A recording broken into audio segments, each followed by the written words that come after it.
No sé si conocéis el asunto de los círculos que aparecen todos los años, de las cosechas, de marzo a septiembre, que de golpe pues aparece, bueno, en los campos de maíz, sobre todo de Inglaterra, y que, bueno, la información oficial es muy buena en ese sentido, es fantástica, ¿no? O sea, han estado años diciendo que esos círculos los hacen dos abueletes, ¿no?, con unos palos y unas cuerdas.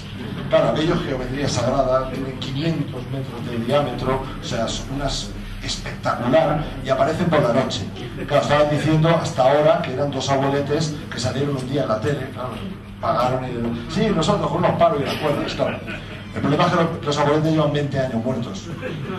Y claro, ahora han sacado la última, que me hace mucha gracia, lo comentamos también el otro día, y es que veo Reuters, o sea, una empresa seria, dice, ya está, ya sabemos el gran misterio de los círculos de las cosechas. Resulta que hay unos canguros que comen hojas de amapola, y entonces se emborrachan. Entonces al emborracharse bailan haciendo círculos y ahí aparecen los círculos.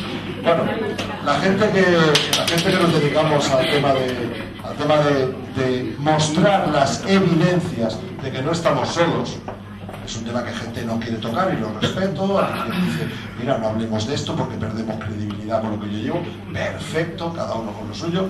Pero los que nos piden continuamente, bueno, pero una prueba, no tienes tu tiempo en toda tu vida de empezar a probar las pruebas que hay, y qué mejor evidencia que esa, ¿no? Las plantas no están rotas, etcétera. Un tema fascinante. Y bueno, pues es quizá la única persona en España que ha escrito un libro sobre este tema, o casi, ¿no? Él es ingeniero técnico industrial, es redactor del Más Allá, en Año Cero, escritor y director de la web ufopolis.net, periódico global Noticias Ufológicas, y el enigma de los círculos. Y bueno, su tema es ese, el misterio de los círculos de las cosechas. Vicente Fuentes.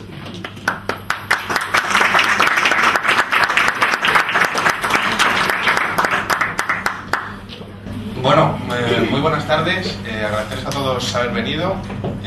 Mi ponencia en el Congreso de Ciencia y Espíritu va, como bien ha presentado Miguel, sobre el tema de los círculos de las cosechas. Seguramente ustedes hayan visto la película Señales con Mel Gibson, la aparición de unos extraños diseños de la noche a la mañana. Nosotros somos esclavos de los medios de comunicación y normalmente, si no existe la noticia, no existe el hecho. En Libia, en Siria, hay conflictos en las calles todos los días, pero si no están las noticias, ustedes no se enteran. Con el tema de los círculos de las cosechas ocurre prácticamente lo mismo. Aparecen diseños geométricos perfectos de 300, 400, 500 metros de diámetro y no existen para ustedes porque no aparecen en los medios. Es un tema muy polémico porque existe una gran manipulación detrás. Evidentemente estamos ante un tema que interesa a las autoridades y que ha llegado a ser investigado a esferas que no se pueden ustedes ni imaginar. Como siempre tenemos muchas versiones, muchas vertientes del fenómeno, y bueno, yo como ingeniero, como investigador, lo primero que hice fue pensar en viajar allí. Mi relación con este fenómeno pues empieza pues con 15, 16 años.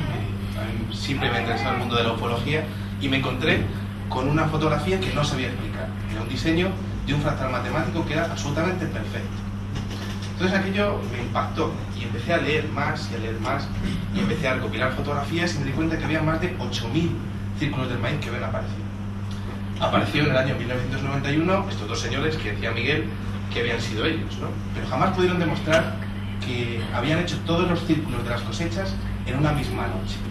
Y tampoco pudieron demostrar que sabían hacer eso con la complejidad con la que aparecían. Aparecen ecuaciones matemáticas de Euclides, teoremas matemáticos que todavía no se han descubierto.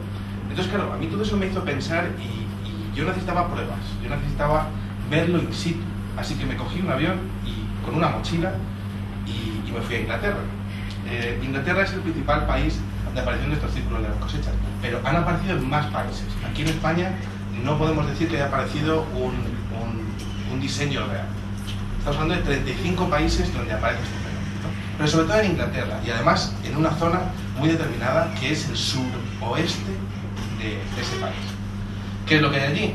los círculos monolíticos de Stonehenge y Avebury. En la ponencia estudiaremos por qué aparecen esos círculos allí y qué relación puede tener con este fenómeno. Pero bueno, nos plantamos con que yo les contaré mi viaje. Mi viaje fue muy interesante a nivel científico, porque lo que me encontré allí, después de una auténtica aventura para llegar a esos círculos de las cosechas, ya que están en caminos comarcales, o sea, en campos de trigo y cebada y más cereales, pero están muy apartados de lo que son las ciudades. Y resulta que lo que yo me encontré allí es algo que yo no he podido explicar a nivel científico. Y he leído tratados de botánica y he leído muchísimo sobre la estructura de las plantas. Y lo que me encontré allí fue que las plantas no estaban rotas, estaban dobladas por algún tipo de energía que había conseguido girar las plantas 90 grados.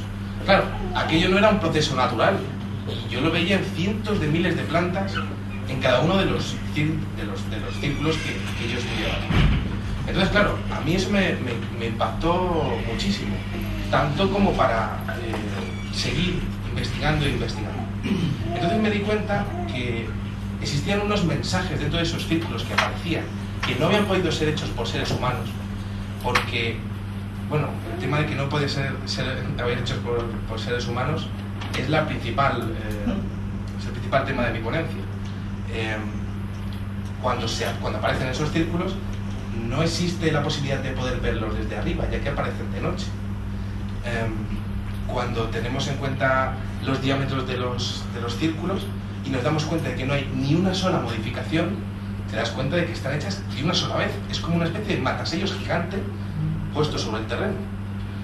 Entonces, bueno, a mí todo eso me impactó mucho. Entonces empecé a investigar el interior de los círculos del maíz.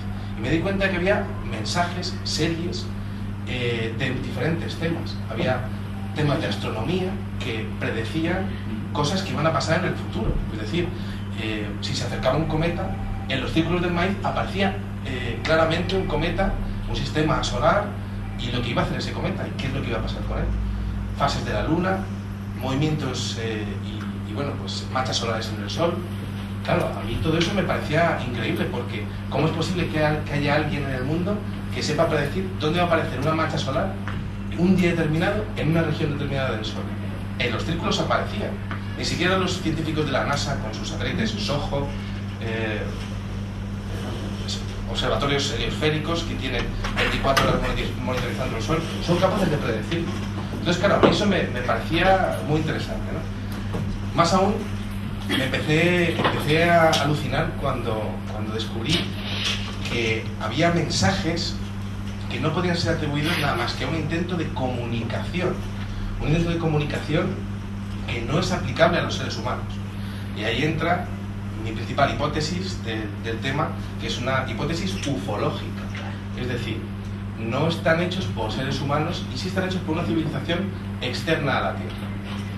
Les cuento brevemente, antes de terminar, porque no les voy a contar toda la conferencia, ¿no? En el año 1974, Frank Drake y Carl Sagan enviaron un mensaje al espacio, bueno, pues, en código binario, contando un poco pues, quiénes éramos los seres humanos, cómo era nuestro sistema decimal, cómo es la forma de nuestro cuerpo, cómo era nuestro sistema genético y dónde estaba nuestro planeta. En el año 2001 apareció el mismo mensaje, pero con los datos cambiados, y apareció ese mismo mensaje aplicado en un círculo de las cosechas. Apareció de la noche a la mañana, como los 8.000 círculos que hemos estado hablando anteriormente. Y era fascinante porque no eran los datos de los seres humanos, sino que eran los datos de otra civilización que no era la nuestra. Tenemos en cuenta eso, tenemos en cuenta también la cantidad de avistamientos ovni que ha habido en esa zona de Inglaterra. Y bueno, si les parece bien, pues tampoco quiero explayarme mucho, pero sí que les garantizo que cuando escuchen mi ponencia, vean las fotografías y vean las pruebas que yo tengo de Inglaterra, seguramente piensen diferente y tengan otra concepción del mundo de la que tienen ahora. Muchas gracias.